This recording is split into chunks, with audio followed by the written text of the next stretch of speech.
Happy New Year, Mr. Speaker, and it's good to see you in the chair. With permission, I would like to make a statement on the security situation in the Middle East. Mr. Speaker, I have deep regard for the nation of Iran, and I chaired the all-party group for Iran in this House for 8 years and visited the country on a number of times. Indeed, the last time I visited with the leader of the opposition, and we went together to visit the Iranian government and the people. It's a wonderful place with a dynamic population, and the world owes a great deal to its culture and its history. But in recent times, Iran has felt its intentions are best served through the nefarious use of proxies and the use of subversion as a foreign policy tool. It has provided practical military support to the murderous Assad regime in Syria, stoked conflict in Yemen, armed militia groups in Iraq, and has repeatedly harassed international shipping, including UK shipping, in the Strait of Hormuz. It has also shown a total disregard for human rights, holding dual nationals in prison and causing unimaginable suffering, not just to those in jail, but to their families at home. Such behaviour does nothing to enhance Iran's reputation with its neighbours and has had a seriously destabilising impact in the region. Mr. Speaker, one of the foremost architects of Iran's malign activity was the Quds Force of the Iranian Revolutionary Guards Corps. And one of its commanders and leading enablers was General Qassam Soleimani, who on the 2nd of January was killed by a US drone strike. Mr. Speaker, General Soleimani was no friend of the UK or our allies in the region. He was not an advocate of a more peaceful and prosperous Middle East. His clandestine operations saw him supply weaponry to proxy forces in Iraq and Afghanistan. He encouraged proxies to develop weapons such as improvised explosive devices that killed and maimed UK soldiers and other Western forces.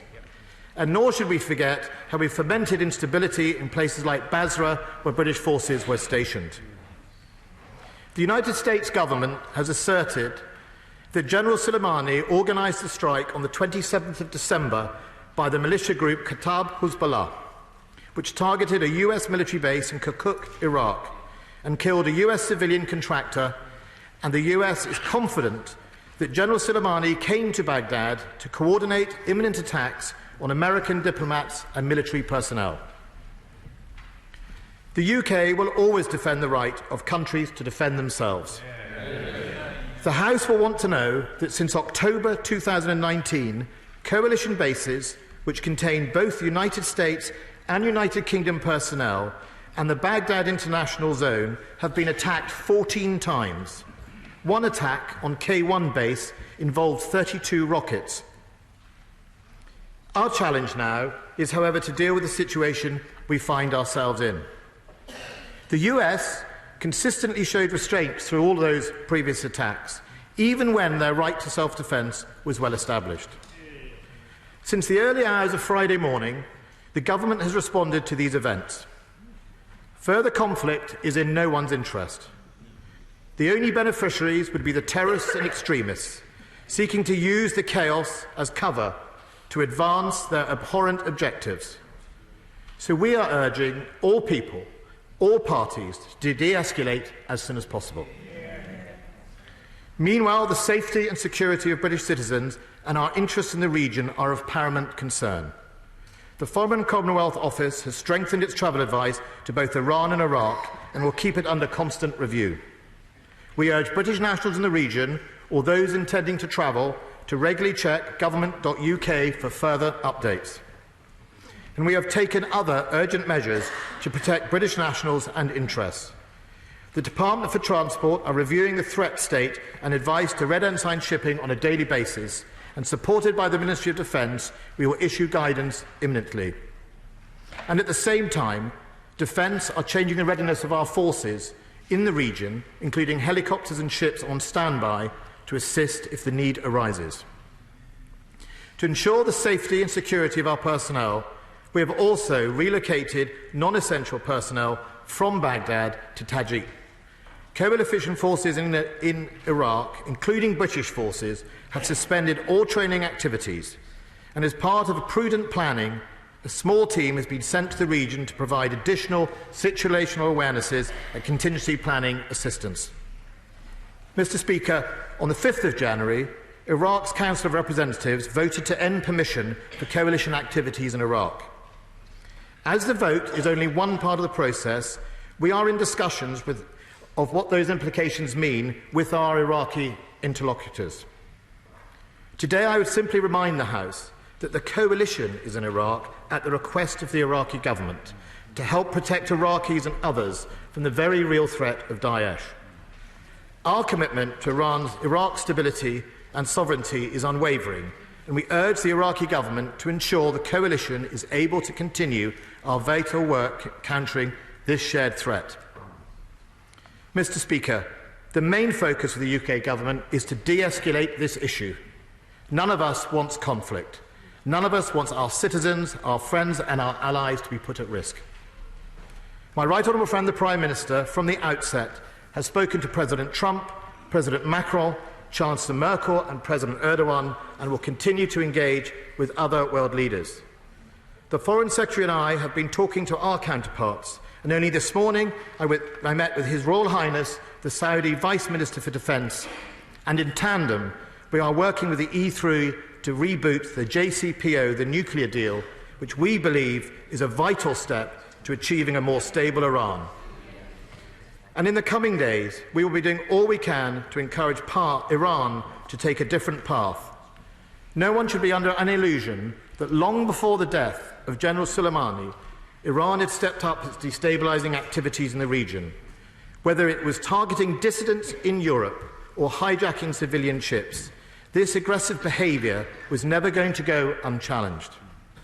Her Majesty's Government, Mr. Speaker, urges Iran to return to the normal behaviour of the country it aspires to be and resist the urge to retaliate. The Right Honourable Jeremy Corbyn. Thank you, Mr. Speaker. I thank the Secretary of State for an advance copy of his statement. Could he tell us where the Prime Minister is? And what is he doing that's so much more important than addressing Parliament on the assassination of Iranian General Qassam Soleimani?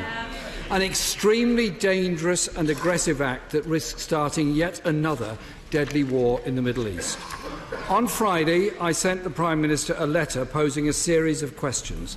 He has not answered any of them. Instead, today, he's hiding behind his Defence Secretary. Isn't the truth, Mr. Speaker, that he's scared to stand up to President Trump because he's hitched his wagon to the prospect of a toxic Trump trade deal? Instead, Mr. Speaker, at this highly dangerous moment, we find the government giving cover and even expressing sympathy for what is widely regarded as an illegal act because they're so determined to keep in with President Trump.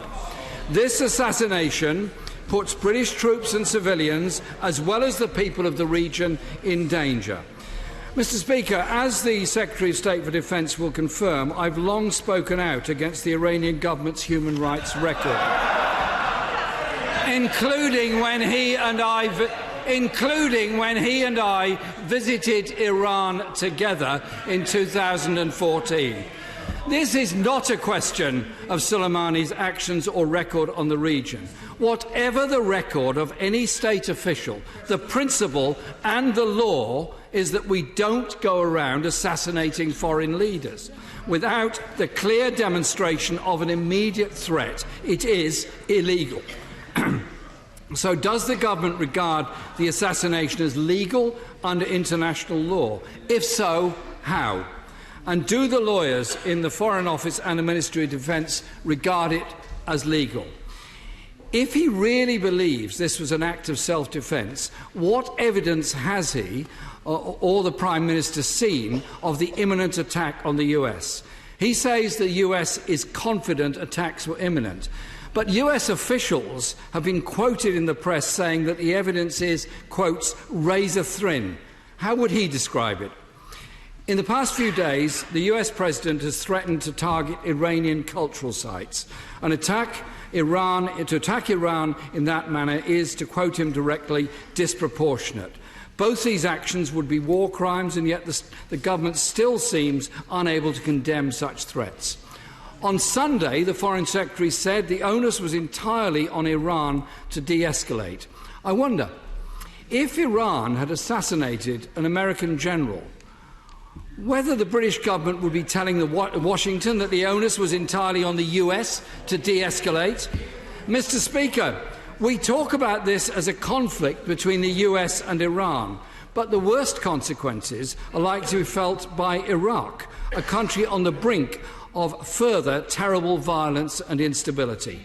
President Trump has threatened Iraq with sanctions like they've never seen before, after its elected parliament, yes, elected parliament, voted to ask the United States and other foreign forces to leave their country.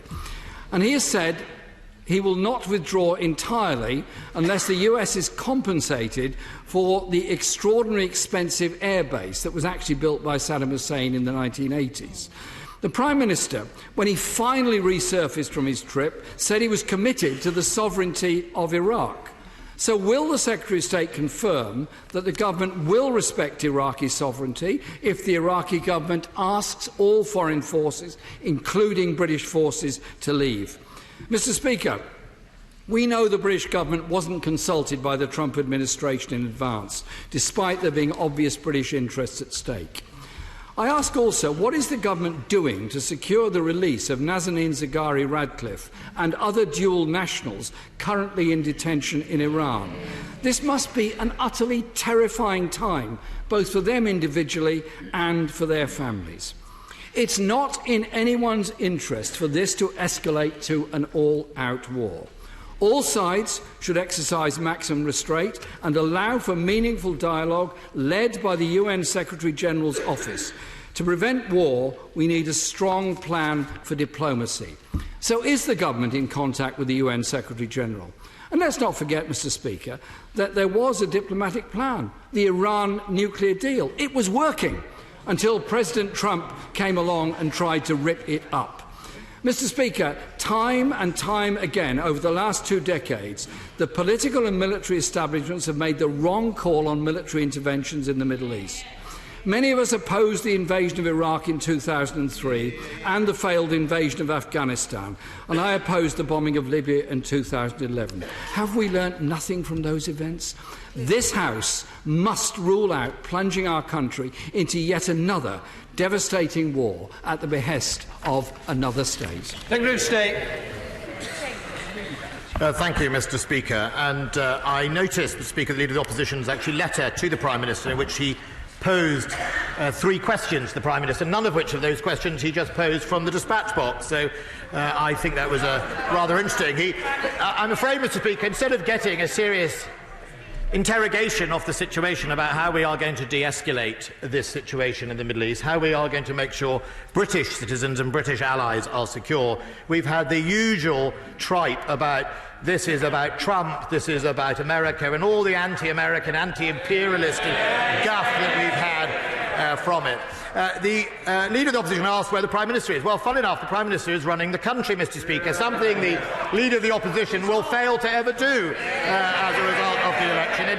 And this Prime Minister actually believes in a cabinet government and letting the members of the cabinet who are responsible for their policy come to the House to be able to answer the questions around the policy matter.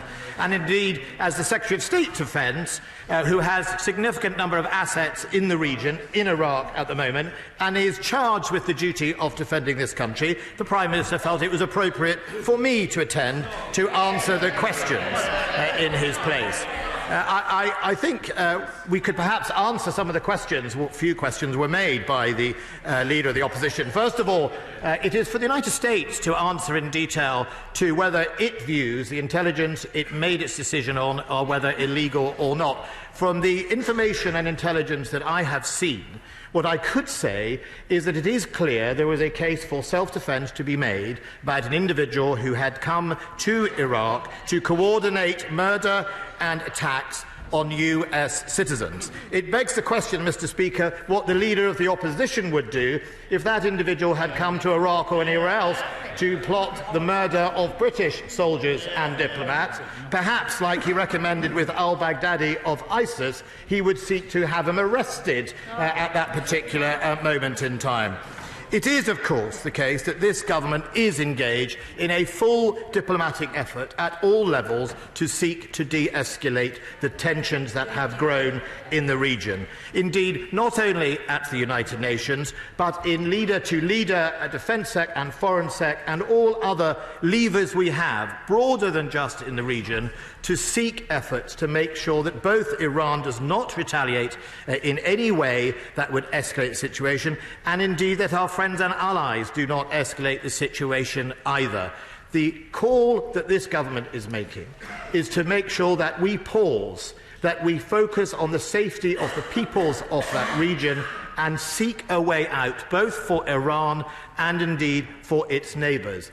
The first way we can do that, and this government is determined to try and do that, is make sure that the destabilising activity that has been going on in that region is ceased, so we can all progress to find a solution to the conflict that we desperately want. In the meantime, this government will get on and make sure it keeps people safe in the region, and we will do everything we can to protect them and their lives. Thank you, Mr. Speaker. I thank my right honourable friend for his statement. Thousands of Iraqi civilians, military personnel and cadets have lost their lives in Daesh-linked violence, many brutally executed. In light of these events and the recent statement from the Combined Joint Task Force for Operation Inherent Resolve, could my right honourable friend reassure this House that the fight against Daesh remains offensive, not defensive, and update us on efforts to secure access to northern Syria for humanitarian actors and others, given that access via Iraq is now impossible? Secretary of State. My right honourable friend makes a very serious point that Daesh has not gone away, is indeed posing a threat both to us here in the United Kingdom and Europe, but also within region. We are working incredibly hard with the Iraqi government to try and see what ways we can remain in theatre to deal with that.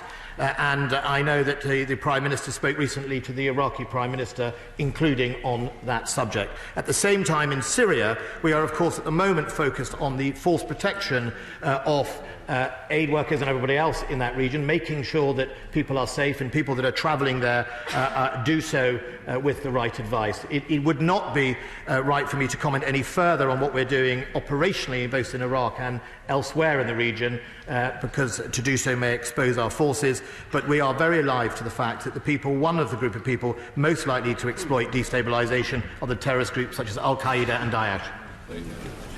Stuart Malcolm MacDonald. Mr. Speaker, can I thank the State Secretary for advance sight of his statement. These benches, of course, hold no candle for General Soleimani or indeed the actions of the Iranian government. But I would simply say to the Secretary, it's not anti-American to question and press the government on what it's doing in relation to its closest ally. The Secretary says that the US is confident that General Soleimani had coordinated the 27th of December attacks and was planning further attacks. But I ask him, how confident is he that that is correct? Because there is certainly no consensus on Capitol Hill amongst congressional leaders that that is the case. Can I ask the Secretary, he mentioned he had seen the intelligence that perhaps has convinced him, but has the UK government done its own legal analysis on whether or not the strike was lawful? I ask him simply, does he believe that the strike was lawful? And can I ask him why it's taken 4 days for the government to convene the National Security Council, given the gravity of the situation we now face? And on UK forces, he tells the House, and this is the killer paragraph, Mr. Speaker, he tells the House that all training has been suspended and there is contingency planning going on, which can be taken to mean planning to leave Iraq. So can it be taken as read that there is now no active fight against ISIS in Iraq because of the actions of the President of America? And on de-escalation, Mr. Speaker, will he mount the most robust and unapologetic defence of international law and order? Does he agree with the International Committee of the Red Cross that the threat to target cultural sites, as has been made by the US President, would be unlawful? Will he get working to ensure that the UN Security Council can finally step in and do its job? And will he condemn the fact that the Foreign Minister of Iran has been prevented against international law from taking part in UN proceedings? And on the JCPOA, I welcome what he has to say, but we really need some detail as to how he will get that resurrected with Iran and with the United States. Mr. Speaker, we hear a lot at the dispatch box about the international rules-based order. Our closest ally, whether we like it or not, is ripping that up before our eyes. I ask him to be unapologetic in standing up for it, mount the most robust defence of it. America is a close friend. This is what a close friend should do, and if he does that, he'll have the support of these benches. The honourable gentleman asked some good questions, if I may answer. And first of all, we of course would condemn any attacks on heritage sites and do recognise that would be against international law. My counterpart, Secretary of State Mark Esper, the US Defence Secretary, has already clearly said that the US will not target heritage sites. And if anyone were to do that, no matter whether they were friend or foe, we would of course call them out on doing that.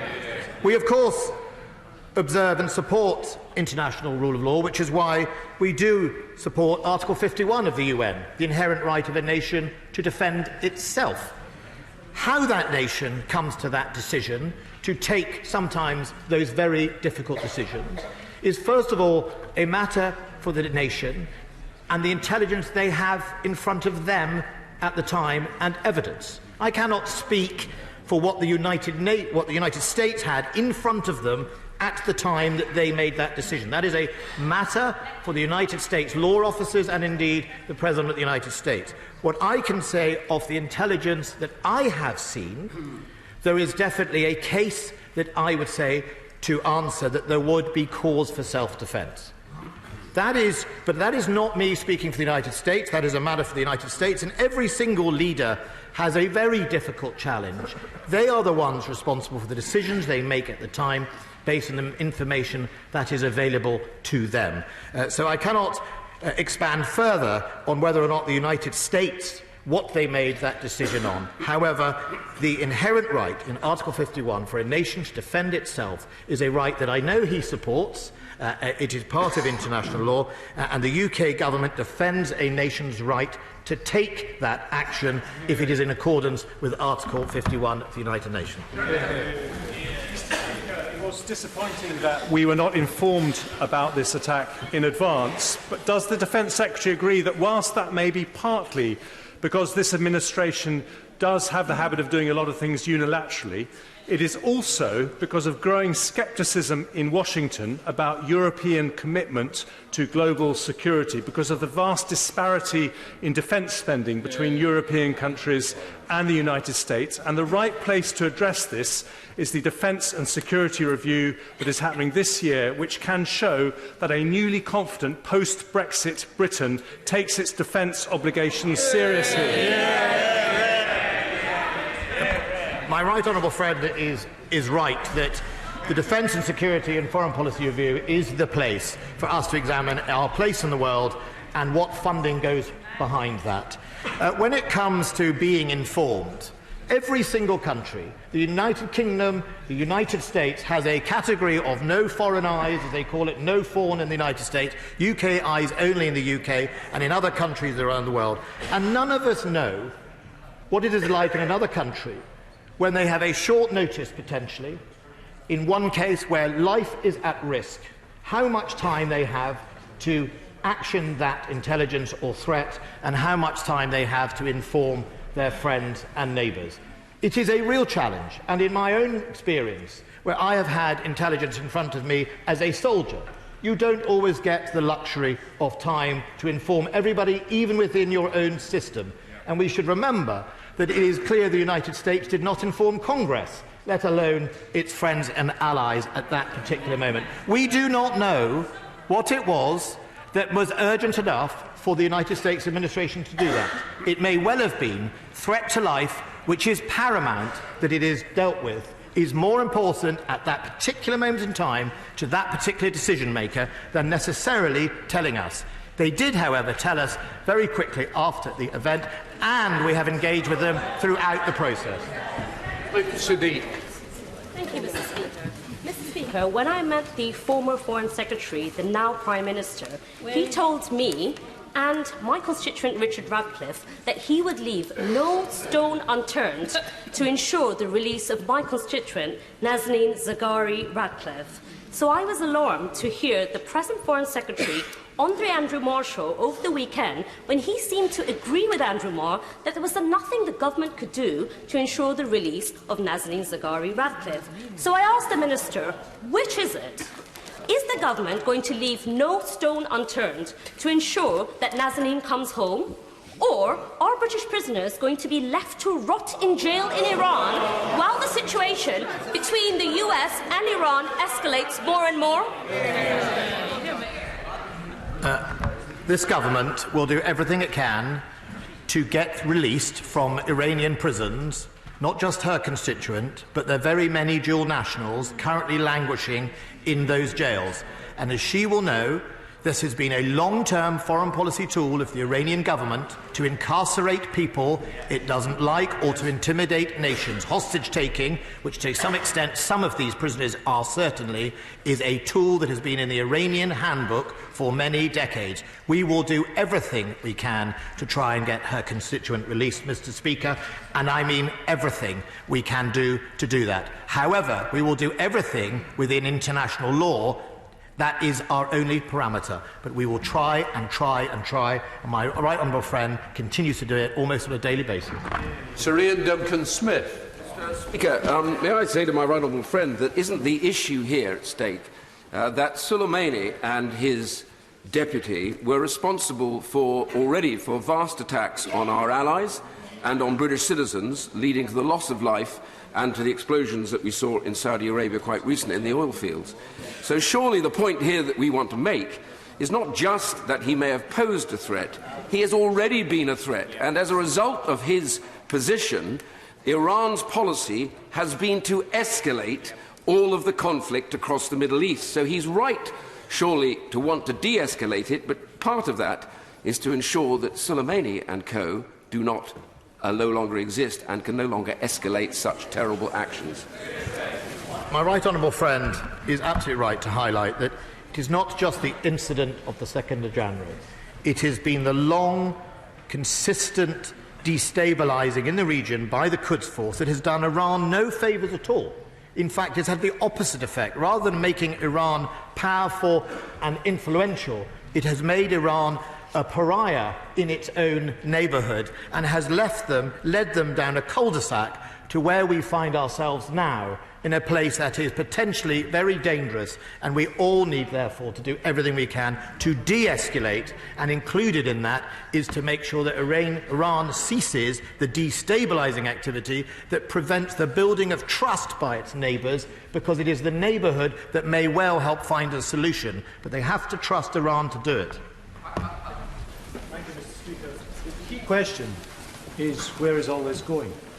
Now, Iran has announced since this happened that it will not abide by the limits on the use of centrifuges agreed under the JCPOA. What is the government's assessment of the JCPOA now? Is it in intensive care or is it dead? And is it the government's policy to resurrect this agreement? And if it is, how does it intend to pursue this objective? We believe the JCPOA still has life in it, and with the right amount of effort and focus, both with the E3 and with Iran, and indeed the work we will communicate, which we do communicate to the United States, we believe it is a route that would prove successful. The JCPOA has a dispute resolution mechanism within it. We have not yet gone to that, but it is one of the areas you can seek to remedy if you are going to try and pull back Iran from potentially the path that may eventually break that JCPOA. We don't think it's dead. We think there is still a chance, and we will make sure that despite what's going on now in the immediate, in the long term, that is the best solution. In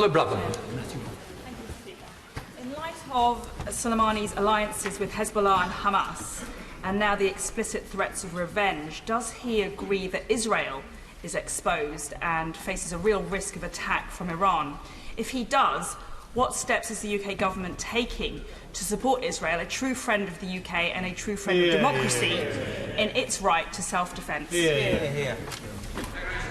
Well, regretfully, Mr. Speaker, I don't think the threat to Israel will have changed, because even before this death, Iran had been using its proxies to directly and indirectly target Israeli interests, not just in the region but also around the world. Israel, in its public statements, however, does recognise the threat that General Soleimani posed, but also recognises the importance of finding a solution to this growing sort of tensions. You know, the tensions in this region, Mr. Speaker, help absolutely no one. It doesn't help Iran find a way out. It doesn't help Israel's security. It doesn't help Iraq's security. And that's why we are absolutely determined to see what we can do to try and de-escalate through the diplomatic route, but also find long-term solutions in the hope that both the JCPO continue to flourish. But if not that, there is another path for Iran to follow.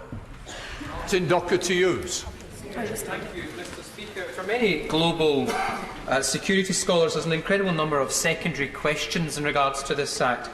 Indeed, Iraq itself has a close military and political relationship with Washington, as the Secretary of State will know, yet was not consulted, as we've heard, over the assassination of this prominent target in its own sovereign territory.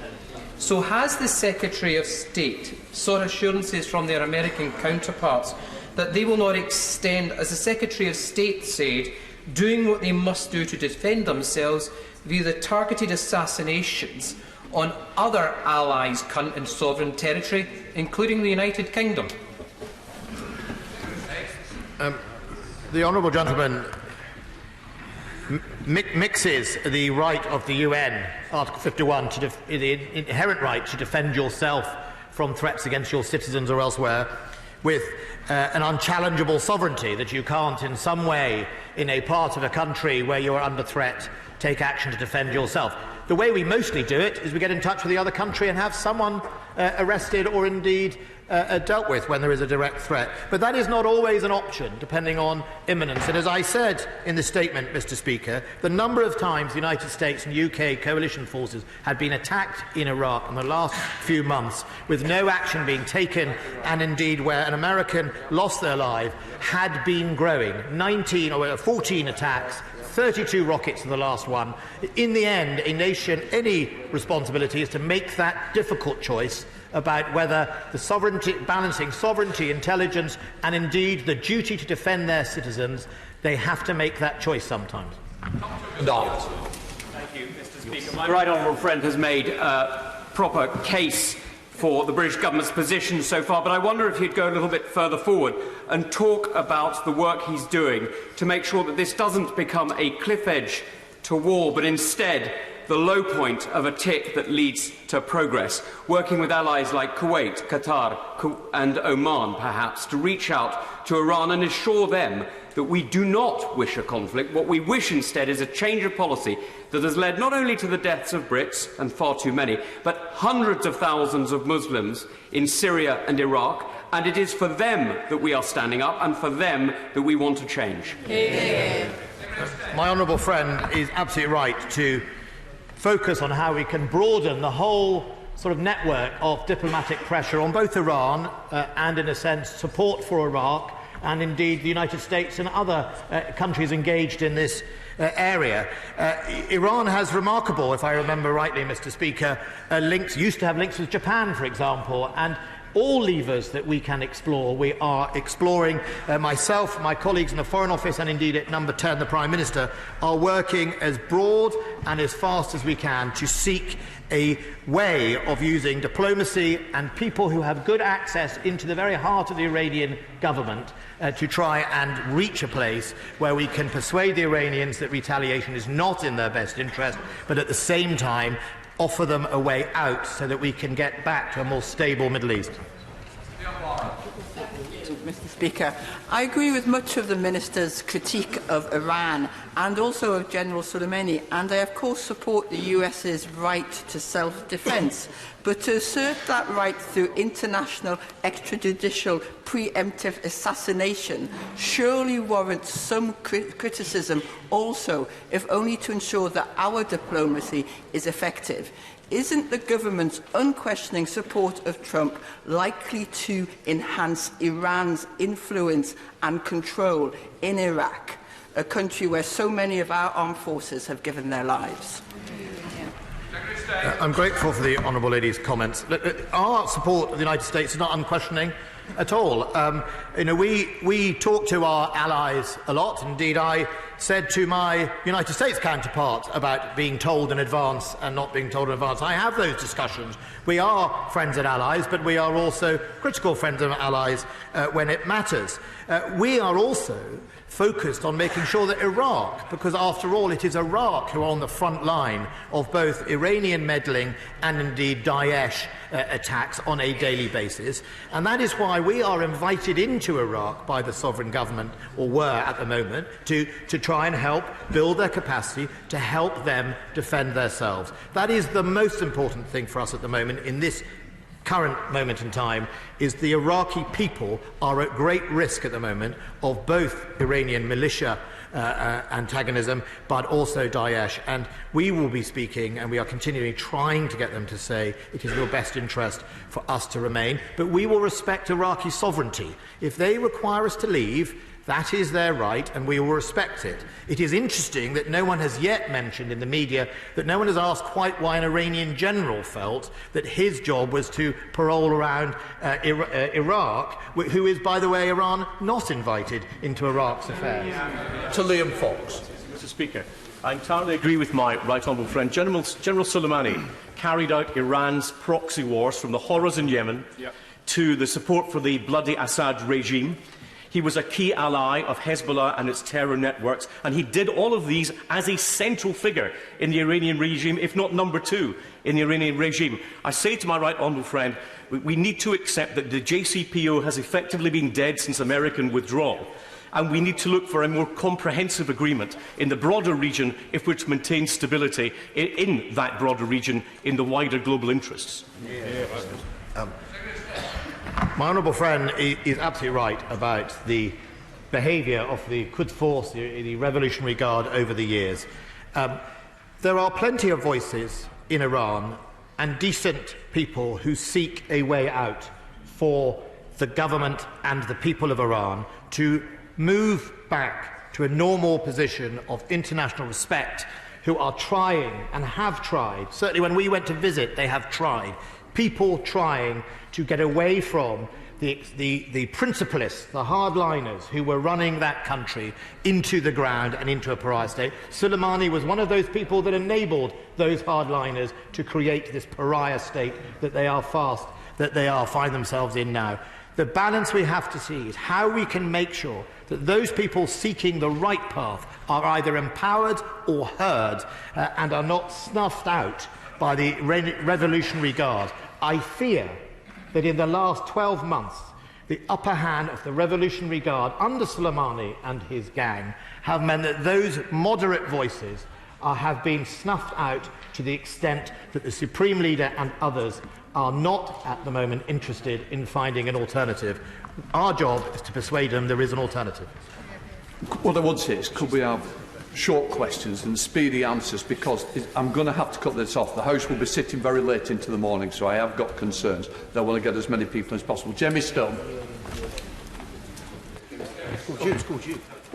Speaker, clearly the issue of British nationals living in the area is extremely important. The Secretary of State has touched on this. Can I press the Secretary of State? Will the Secretary of State, has he had discussions with suitable civil airline companies or shipping companies to get our citizens out if, and pray God it never happens, perish the thought, the situation worsens in any way? My honourable friend, the shipping minister, is having a meeting with the shipping industry tomorrow about effectively, predominantly, I think, protecting the ships in the straits and the vulnerabilities there. We are, both with military planners and civilian planners, in the process of thinking about a whole range of actions that we could do for evacuation, or indeed getting people to a safe neighbouring country if there was anything happen off the worst. So we plan for the worst, but we don't think and hope not that it ever gets that way. But we put all our assets at disposal in order to do that. Andrew Mitchell. My right honourable friend is clearly absolutely right to focus laser-like on defending British personnel and British interests. But can he assure the House that Britain is working closely with all our allies in Europe and the region, as well as in the US, to finish the job of defeating ISIL and to de-escalate tensions rather than see them spiral out of control, using all the opportunities available to do this through the much challenged but vitally important international rules-based system?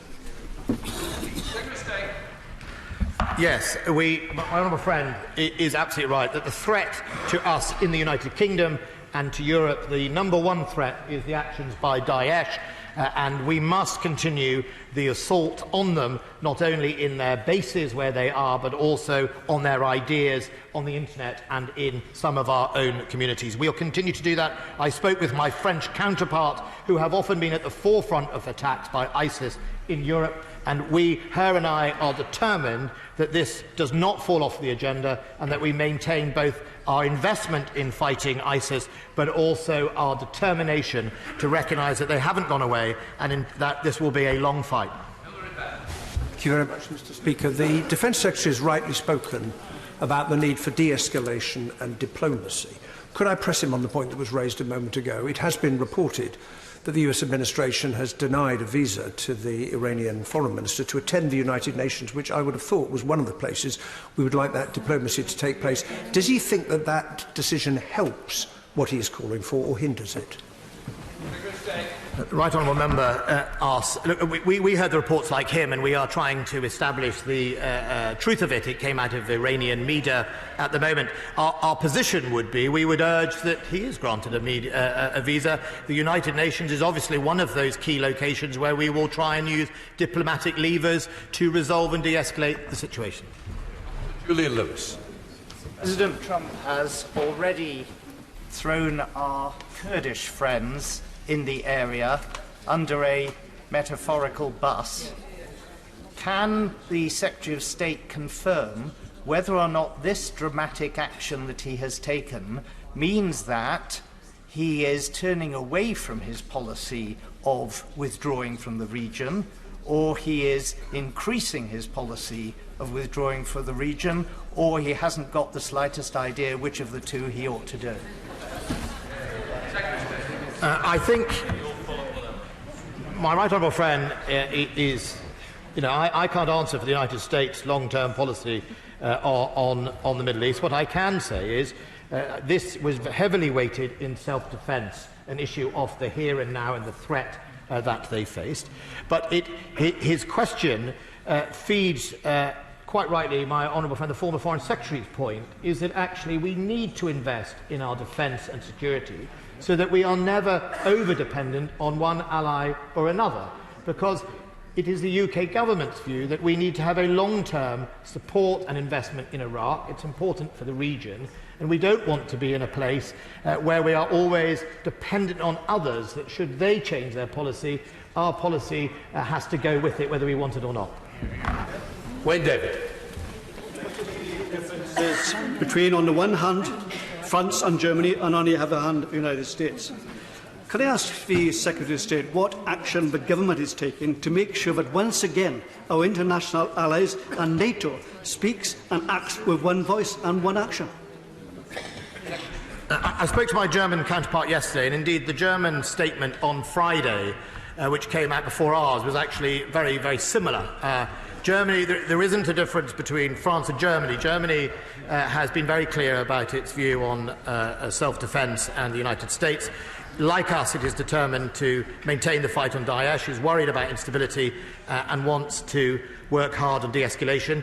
France, Germany and Britain are united that the JCPO is the way forward, and Chancellor Merkel, I think, is due to visit soon, and we will certainly continue to engage to use that front with the United States to try and get them to support or re-engage the JCPO, but at the same time it is absolutely clear the Germans have forces in Iraq as well, that once this phase passes we have to get together and really try and work for that stability. Thank you, Mr. Speaker. I'd like to start by thanking our diplomatic service and the armed forces who have been working tirelessly over the last few days in our defence. Does my right honourable friend agree that the foremost priority of this government is de-escalating the crisis, but beyond that, protecting our armed forces who have been out there and whose senior commanders and outcomes have said are worthwhile collateral damage in attacks against the US? Mr. Speaker, thank you. And can I welcome my honourable friend to her position in Parliament, and I look forward to working with her. Look, it is absolutely true that the first thing we have to do is, if we really want to protect our people and our friends and allies, is to work hard to de-escalate this situation. We do not want a conflict to spread, and we don't want it to get worse. At the same time, we will use the assets of both the Ministry of Defence and wider government to protect our people, whether they are in theatre or even here at home, from any threats that may be posed by anyone who wants to take a reprisal.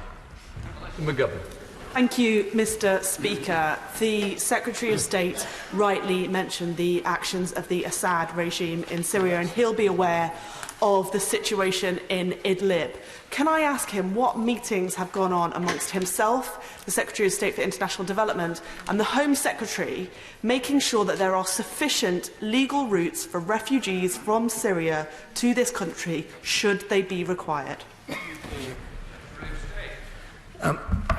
I haven't had significant meetings other than I support or facilitate any of those accesses for people who wish to come out, or where we have been involved in trying to evacuate people from any part of the Middle East. Certainly in places like Syria or children we get involved with. I am very happy to take up for her with the Home Secretary the issue. She's absolutely right, Mr. Speaker. Idlib should not be forgotten. What is going on there right now is a horror show, and we should do all we can to help the people of Idlib, and we shouldn't forget that the regime that is doing it to them is supported and aided by the Iranian Revolutionary Guard, and that is a very important point not to forget. Tobias Hill.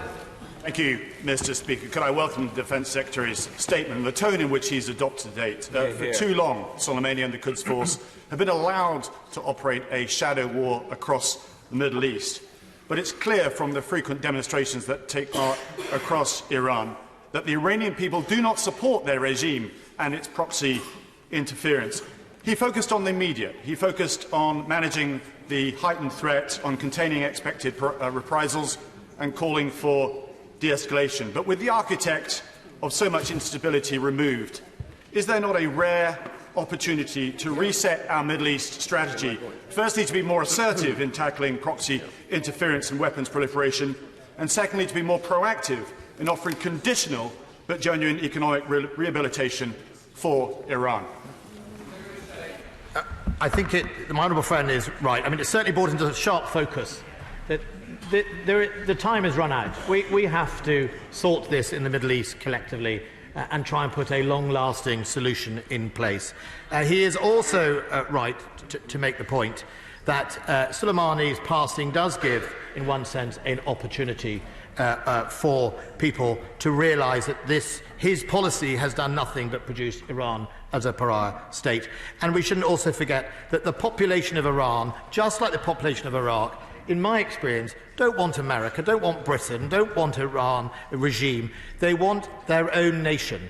Iraqis are nationalistic, Iranians are nationalistic, and we should never forget when dealing with those countries that if the one thing we can do is give them their country back, we can support their human rights. That is the best way for us to proceed in the West, rather than imposing on them. Thank you, Mr. Speaker. Now that the Iran nuclear deal, recklessly abandoned by President Trump, hangs by a thread, as well as doing everything that he can to help restore it, does the Minister acknowledge that the Nuclear Non-Proliferation Treaty Review Conference in May will now be even more critical in terms of rebuilding trust? And can he guarantee that the government will play a very serious role at that conference in terms of using it to demonstrate real commitment to multilateral disarmament? Right Honourable Friend, the Middle East Minister says, absolutely, we will. It's incredibly important to us. I absolutely echo that. It is important, and we will put all the effort in it to try and get a good result. Robert Halford. Thank you, Mr. Speaker. Since the nuclear agreement with Iran, Iran has stepped up its support for terrorism, both in finance and military equipment, in terms of Hezbollah in Syria and Lebanon. What is my right honourable friend doing to contain the Hezbollah threat, not just for Israel but for the wider region? My honourable friend will know that a few months ago in this House they prescribed the full element of Hezbollah. The main key is we work with our allies. We strengthen the state of Lebanon so it has some resistance to Hezbollah within its state. We think that is important. Hezbollah have a habit of assassinating people that disagree with it within Lebanon. And at the same time, we work with our ally Israel to make sure that where we have knowledge or where they have knowledge, we can work together to protect them from terrorists. Mr. Speaker, the Secretary of State is right to call for de-escalation. The consequences of a wider conflict with Iran would be severe, but also because it diverts from those many other crises we see in the region. Idlib's been mentioned, Yemen, and of course I want to ask him specifically about the situation about prisons in northern Syria, which were housing many of the Daesh fighters that pose a risk to ourselves and civilians in northern Syria, and have been effectively, left abandoned because of the consequences of the US actions with regard to our Kurdish allies and Turkey's intervention. What is his assessment of the security of those prisons and the risk posed by the escape of prisoners from them? At present, ourselves and the French and even the United States consistently talk with the likes of the SDF to make sure that those prisons are still guarded, and whatever support we can, we are giving to help them do that. Like him, we recognise the importance of it. It has got lots of foreign fighters in it. It's also got lots of more localised fighters.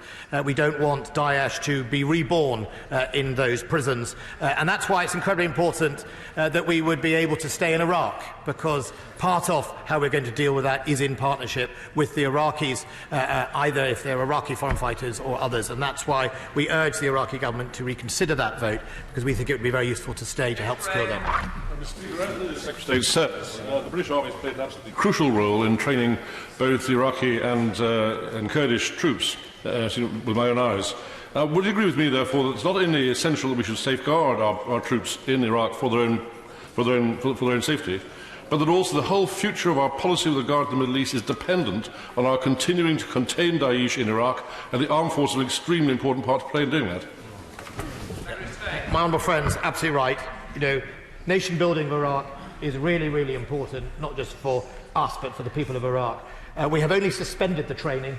We still think it is really, really important to help capacity build the security forces, and that's why it's a suspension, and we have not stopped doing it, and we will seek to restart as soon as we possibly can. Thank you very much, Mr. Speaker. It will not be lost on the Defence Secretary that one of the first political organisations to mourn the passing of Soleimani was in fact Republican Sinn Féin, some of whose members may be well known to frontbench members of the opposition as well.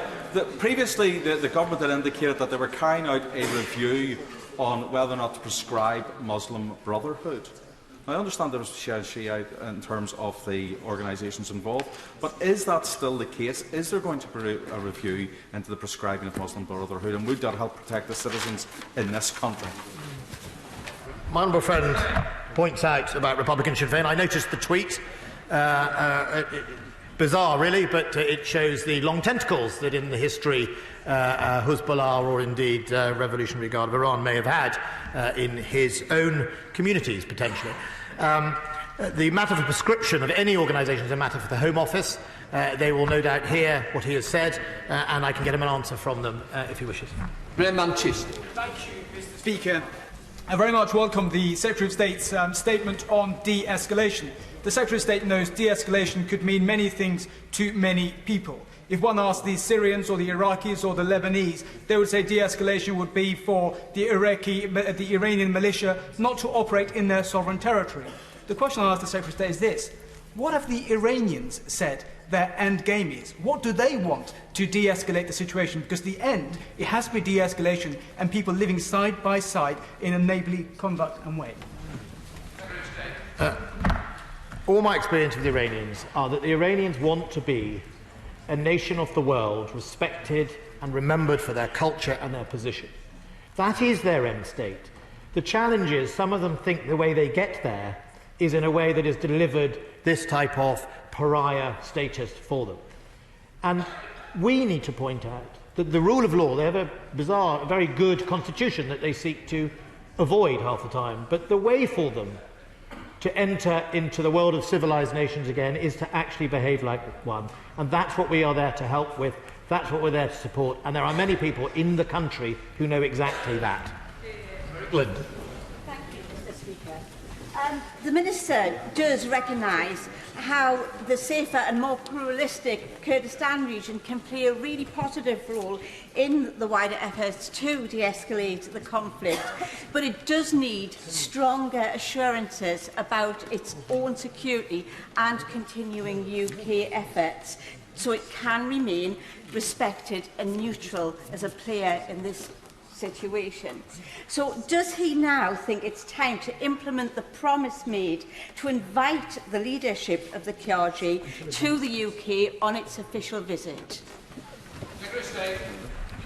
I think what is important is that the Kurds and indeed some of them are sectarian groups or ethnic groups in the area understand about security. It is often insecurity that has driven many of these conflicts for dozens of years.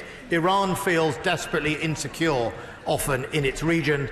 The Kurds have often felt insecure because of the history of many nations, including Iran, who have set about them. And so the first thing we should all do is seek to find security guarantees for many of these people, and that way can then set the next process of resolving the problems between the different parts of the Middle East.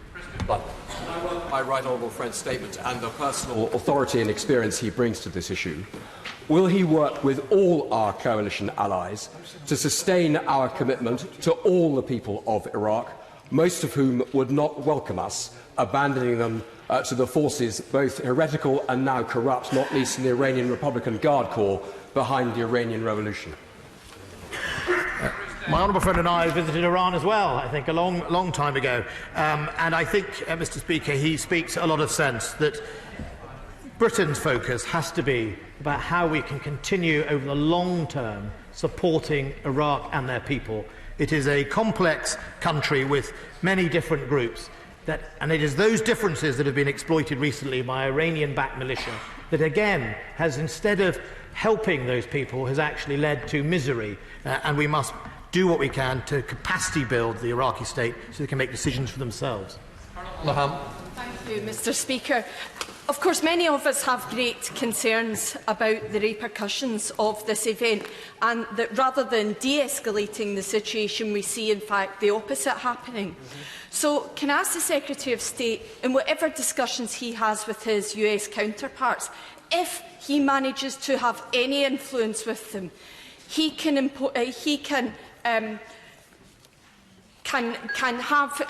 state very clearly that we do not support this method of taking out our enemies, and in fact that winning the battle of hearts and minds has far much more effect on the long term than this.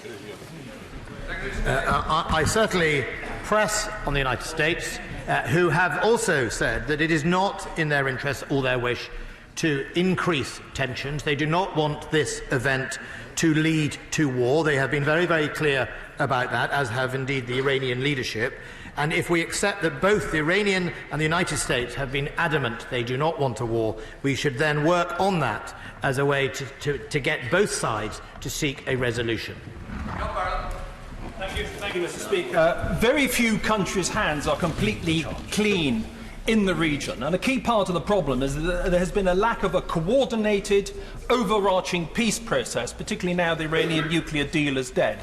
Does he agree that, from our point of view, the elephant in the room is that we need to spend more on our defence and diplomacy, raise that expenditure, in order not just to send a very clear signal to the world that we are going to better defend and our interests if we need to, but also to hold greater sway with our key allies, particularly the US, in this particular region?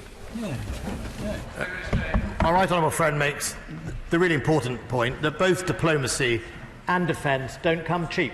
and we need to invest in that. And sometimes we need to invest in helping others defend themselves as well.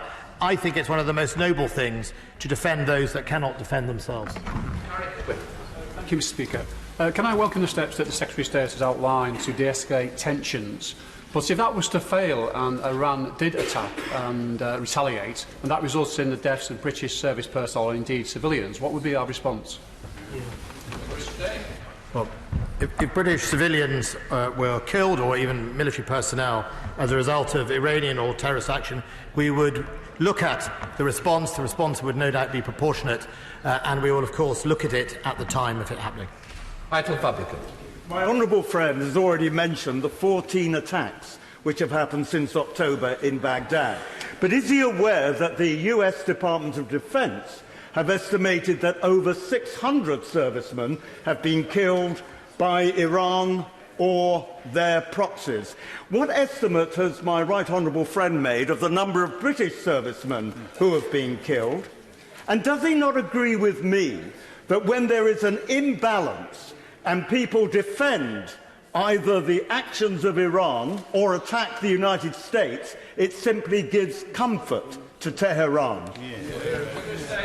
My honourable friend makes a point about the deaths of the United States personnel, and we should not forget, and we should pay tribute to the 179 UK defence personnel who died in operations in Iraq and the 454 who died in operations in Afghanistan. He will remember, like me, that many of the tragic deaths in Iraq of UK personnel happened in Basra, where the Shia militia were supported and instigated by members of the Iranian Revolutionary Guard. Sir Edward, can I thank the Minister for his statement, and in particular his emphasis on de-escalating tension, and can I acknowledge his genuine expertise on Iran? Given how damaging the Iraq war was to security in the Middle East, and given the government's support for reducing tension, will the Secretary of State now rule out any British involvement in any attack on any site in Iran? I'm not going to rule out anything. The UK will do what it has to do to defend its persons, its citizens, and wherever it needs to do that. That is our duty. We cannot say what is in the minds of Iran or anybody else in the future, and that's why we will always reserve our right to take that decision at the time of it. Alex Shelbrook. Thank you, Mr. Speaker. Of course, events like this have an immediate impact on all our constituents, and my constituent Elmer Rothwell will be noticing the oil price rising, concerns on the budgets of their household. And of course, that brings us right back to the Straits of Hormuz. Now, NATO for the last 70 years has had a policy of deterrent working as prevention. So could I ask my right honourable friend, will he meet with his counterparts in our NATO allies to discuss the possibility of using NATO resources in maritime to put protection forces in place that actually would act as a deterrent rather than having to react to any activity that may take place?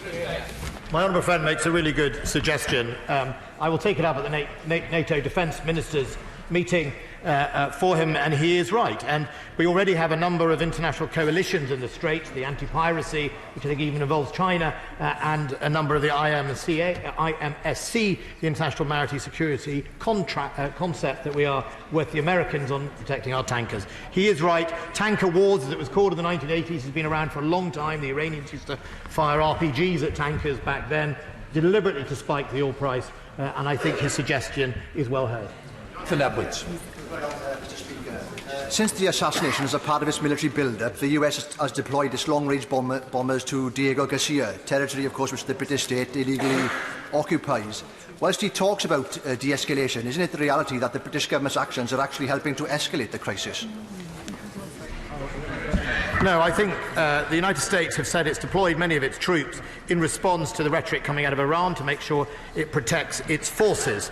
And, of course, that is the right thing to do. We have sent a small team to make sure that our military planners are properly enabled, and indeed we have changed the posture of our forces in Iraq to make sure they are currently focusing on their force protection. That does not mean we are preparing to do anything else, and nor does it mean the United States are. Matthew Offord.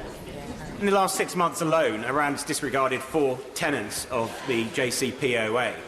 In addition to that, Iran has refused to answer questions from the IAEA about uranium particles found at a previously undisclosed location at Badaya. In addition to that, we should not forget that the JCPOA allowed millions of pounds in addition to manpower and resources to pour into Syria to continue that war and kill thousands of people. Does the Secretary of State agree with me that it's simply incorrect for anyone to say that the JCPOA is alive and well? No, I didn't say it was sort of alive and well and all business as normal. I said it wasn't dead. The JCPO is a deal that I believe was the right thing to do. I remember even before it was formed, myself and the Leader of the Opposition even would urge the Bush administration to talk to the Iranians, to engage and seek a way through, and we came to an Iranian deal that we thought was correctly monitored, that the European powers thought was a good way through. And indeed, but he is right, the Iranians, not just the United States who withdrew, the Iranians have tested that to every single inch of the written agreement. That doesn't detract from the fact we believe the JCPO is the right way forward, and we will invest our time and effort in trying to make sure it has a future. Debbie Abraham. I welcome what the Minister, the Secretary of State for Defence, said in terms of the de-escalation actions that both his ministers and his officials will be doing in relation to Iran. But the response to my right honourable friend, the member for Leeds Central, suggests that he was taken by surprise about the actions that the US have just taken in declining to give a visa to the Iranian foreign minister. So what actions is his administration doing to ensure that the US, but also the UN, play a full role in helping to de-escalate these events?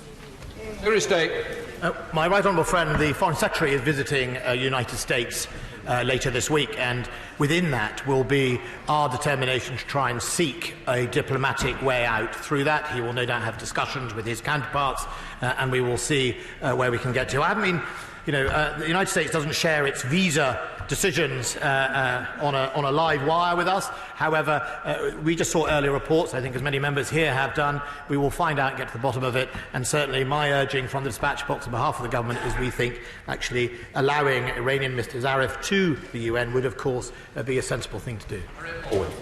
Thank you, Mr Speaker. The Defence Secretary has mentioned on numerous occasions in his statement about the importance of our diplomatic network in de-escalating this crisis. Would he agree with me that the position of UK Ambassador to Washington has actually now been vacant for far too long, and would he encourage the Foreign Secretary to make that appointment? Stay. My right honourable friend, with an excellent record of Foreign Office Minister, I will ask the Prime Minister at the NSC next. Thomas Shepherd. Are there any other members or officials of the Iranian government whose assassination the United Kingdom would find acceptable?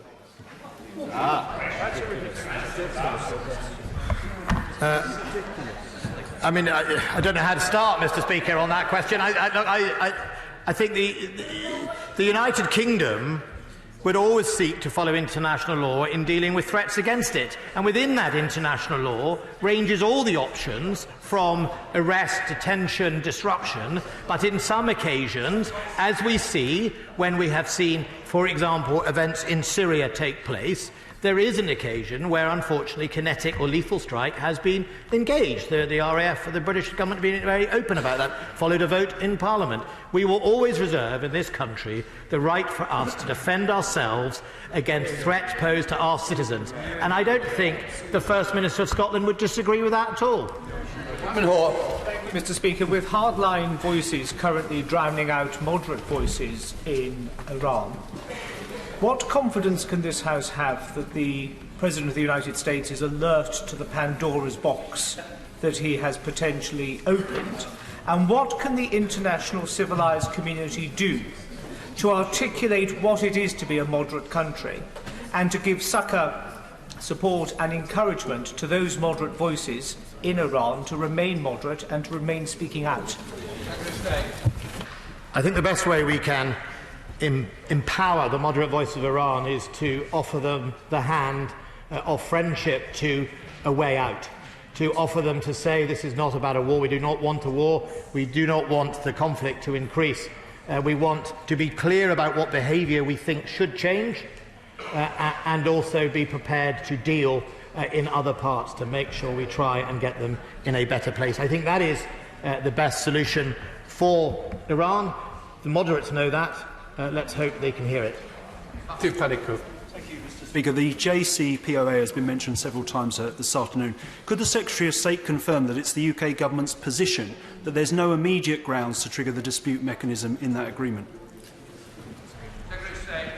The Government will consider all options as it sees the latest announcements of Iran and indeed in its discussions with people like the IEA as well.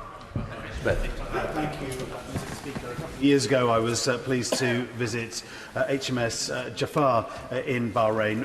What additional Royal Navy support is going to be deployed to the Gulf to ensure the safety and security of British shipping and interests? We have at the moment in the Gulf region HMS Defender, HMS Montrose, a Type 45 and a Type 23 frigate.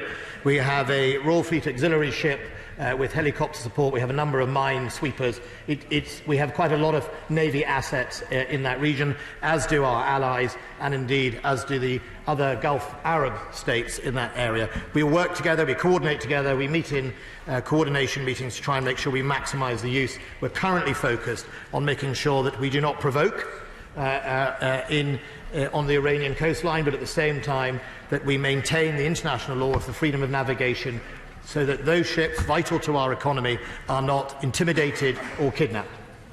It is unwise to threaten it once. It is deeply alarming to threaten it twice.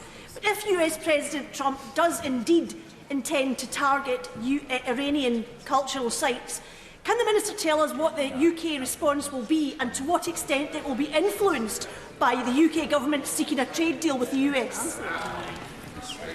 Well, we've been very, very clear that we will seek anyone who complies with the international law, and targeting heritage sites is against international law, and we will not be shy of calling that out publicly or privately to the United States. As I said after that statement by the President, the United States Defence Secretary made it very clear that the US policy was not to target heritage sites.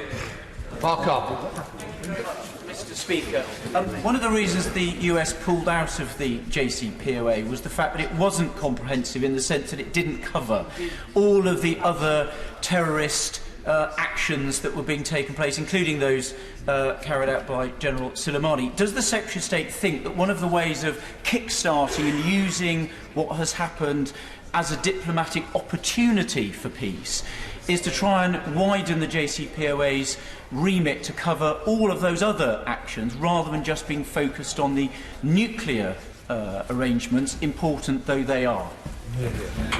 My right honourable friend talks a lot of sense, and indeed that reflects what both sides used to want. In the early 2006, the Iranians made what was called the Grand Bargain, which was a whole offer, including, if memory serves right, the recognition of Israel, funnily enough, and including the abandonment of any nuclear programme. Both sides seem to want a grand offer. Both sides want to see a grand deal. I think it is our duty to try and get them to the table to offer that grand deal. Thank you, Mr. Speaker. Could I press upon the Minister the importance of our UK citizens and residents who are based in prisons in Evin, in the case of my constituent, who remains an employee of the British Council? When was the last time that a ministerial intervention led to the improvement of welfare of any of those prisoners, or led to the hope that they will be returned, in this case, to Crouch End in London? I can get the honourable friend the exact detail of when. Look, all the time we are visiting or trying to visit with interlocutors those individuals held in those prisons. And as you rightly say, it is not just one individual. There is a whole group of many nations, not just British Iranian nationals, but also European, American, etc., held there. It is part of a deliberate policy, and the individuals in the judiciary in Iran that have been appointed most recently are a worrying sign about what is the intention at the moment of the Iranian regime for carrying on this policy. We have to change that policy, and in the meantime we have to be absolutely alert to the health and well-being of those people in there, and we will try not just only with our own embassy staff but also with other third countries about what help they can give to increase pressure within Iran, but also to make sure we support those prisoners. Tim Lawson.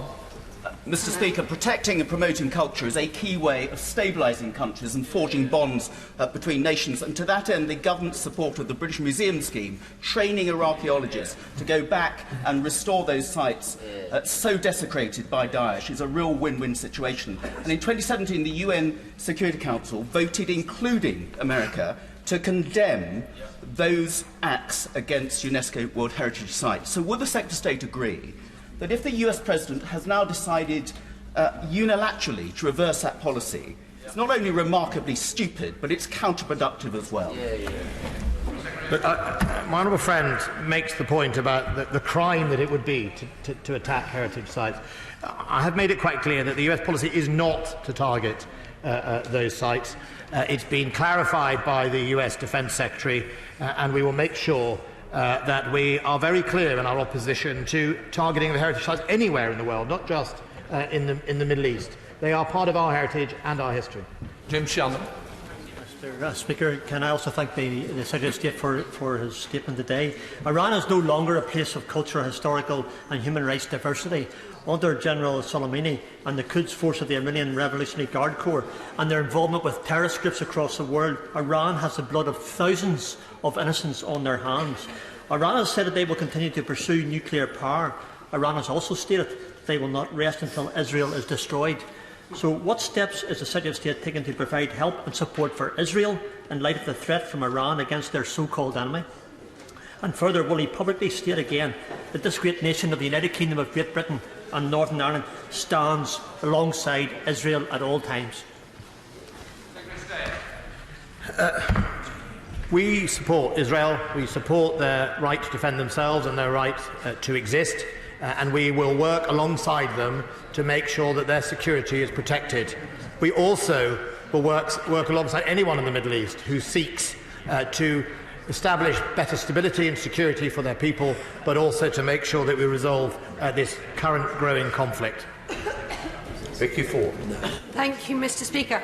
It is obviously vital for global security that Iran does not achieve ownership of nuclear weapons.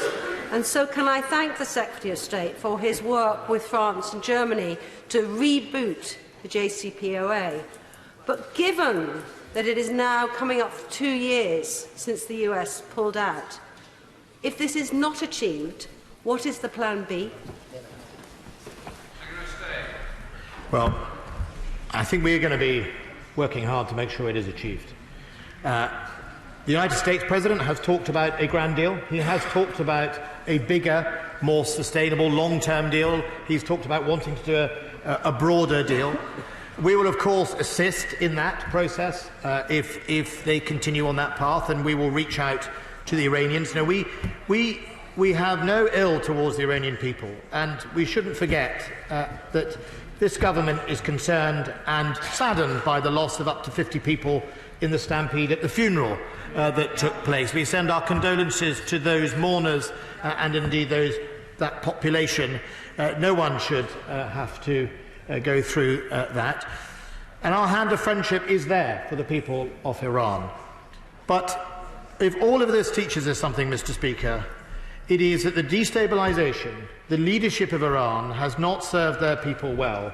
It has led them down a cul-de-sac, and it has led the Middle East to a less stable, not more stable position. Final question, Owen Thompson. Thank you, Mr. Speaker. Clearly, any escalation in tensions in the region could have significant consequences for our armed forces, but also the civilian populations there. So it's time for cool heads. The Commander-in-Chief in the States is not known to be a cool head. So what actions can the government take to ensure that late-night Twitter tirades do not further escalate tensions in the region? Hear, hear. Many of us should take tips about Twitter. I think the main thing is that this was in response in the United States to a specific threat that they took an action. He can disagree whether they should have done that or not. After this action that has taken place, it is a duty on all of us, and I know that the White House and the US administration are also on the same page, that that single event does not lead to an escalation, and they are keen also to de-escalate it. The challenge for this government, for the Germans, the French and our allies, is to make sure we convert those wishes of not wanting to escalate into action, and that's what we're going to be doing over the next days and weeks. Can I just say to those members who didn't get called, we've got a list of the ones that wasn't, and I would expect them to be taken very early in the next statement or next questions. A point of order, Sir Bernard. I